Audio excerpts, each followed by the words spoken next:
Okay, you got a couple coils of different colors here, and I just put them in warm water before I uncoil them because it's easier to do that when they're wet than it is to try to uncoil them when they're dry. So you've got a couple rubber bands with your, not reed, broomcorn. All that is a lark's head, and I'm just, because I have a pencil sitting here, I want to show you what I do. So basically I want to keep this out of my way. That's all I'm doing.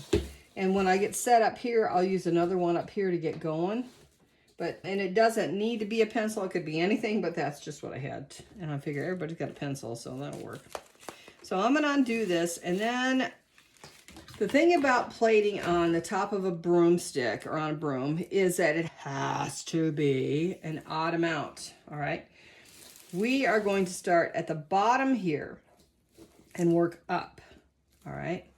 And I can see that right here at the end. I don't like the way that looks from the die, so I'm going to cut that off.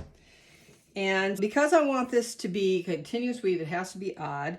If I do, you can do like teal purple. I'm going to try to do 3 purple and 3 teal and see how that works, if I like it. You could do all purple if you wanted. You could do all teal. But that is what I'm going to shoot for. So I'm just going to measure this and say, I always want a little bit extra. So that is about what? Maybe 12, 14, 16 inches. But I'm just, knowing that I'm going to not use all of this, I'm going to cut it off. And I'm going to work in 3s. So that's why I had those scissors, huh? And then I'm going to do the same thing with my teal. So I won't bore you with the whole cutting process, but that's what I'm going to opt for on this one. Like I say, it's your broom. You do what you want to do, but the only thing that you have. Okay, so you can see that I have 3 and 3 with my purple and teal, and I've got it held in place by that rubber band. So what I'm going to do is I'm going to take my hoop that I put around there, and once again, to see those knots, you should look at the beginning broom making videos on YouTube. So I want to do the braid from about, and this is where I'm going to do my wraps, and then I'm going to braid up to about here. So once I get this tightened up, this can go away. This is only temporary. So let me get my spindle ready here. Now, so the first thing I want to do is wrap around this 3 times. And I don't know what a good idea this pencil is. I guess you can put it like that way and it's all right. Get this, tightened up so it won't spin on me. Maybe a stub of the pencil would be better. And once again, I'm going up. This is going to have to go away. Good to get everything started, and that needs to go away.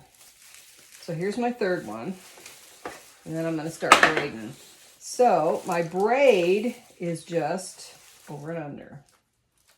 And I know where I started because I can see this little thing. And hopefully I'm going to tuck him underneath here. So underneath, use your finger, pull it over. This is over and under. Every other one. Now you want to keep these, see how I pull that over, wet. So it doesn't hurt to have a spray bottle close by. They need to be supple enough so they don't bust. And because we have put in an odd amount by adding 3 of each color, as long as I don't screw up, now I should have a continuous weave. So you want to pull this down, put it underneath, pull with that finger, and then lay that down. Now, if you were using the tail end of knurl, then it's a little bit more persnickety than using reed, which is more flexible.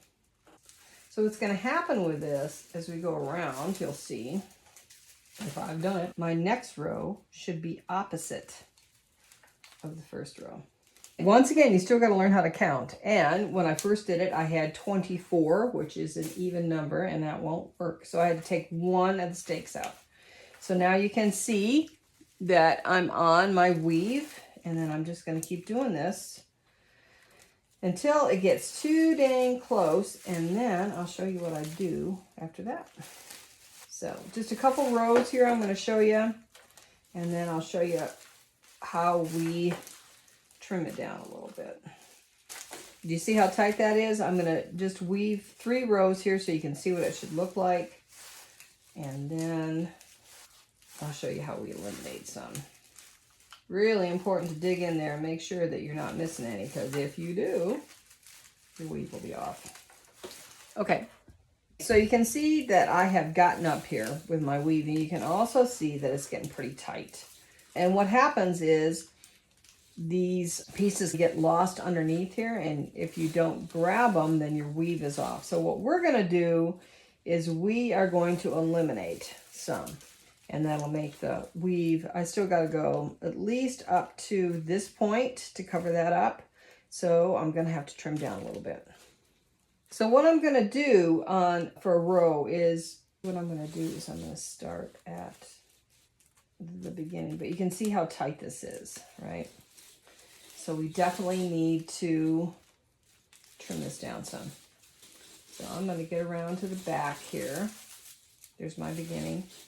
And then I'm going to show you how to do this. See, this one's right down there. And it gets hard to figure out where they need to be. So that's when you know it's time to trim it up some. Okay.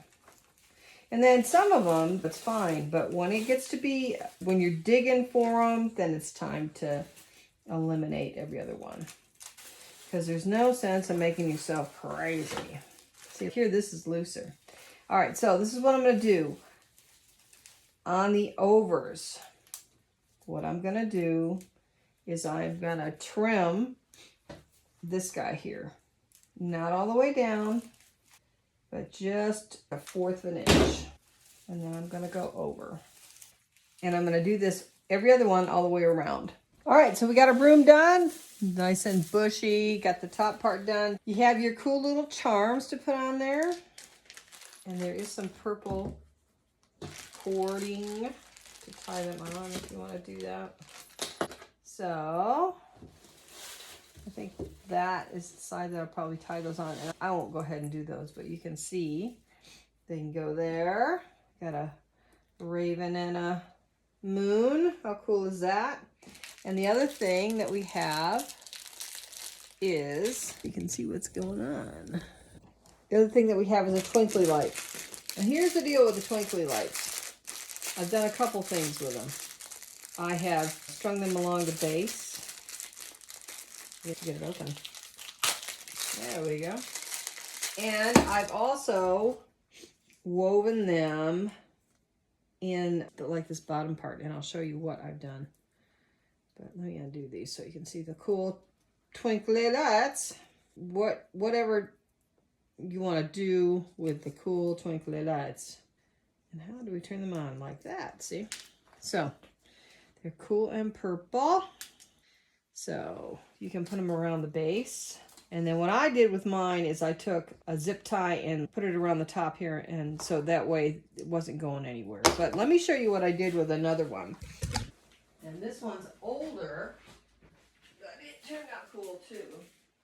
And actually you can see, this is an older broom that I did, but see how long that is? And then here at the top, I finished it off. But yes, just something different. The other thing I did, because I didn't like this getting all tangled up, and you can barely see this anymore because the battery needs to be charged, but I did that along the bottom of this, so that would be on the bottom of that. And you can do that too. It's just something different, or you can wind it around the bottom of it. So there is Helga's MAGIE Broom.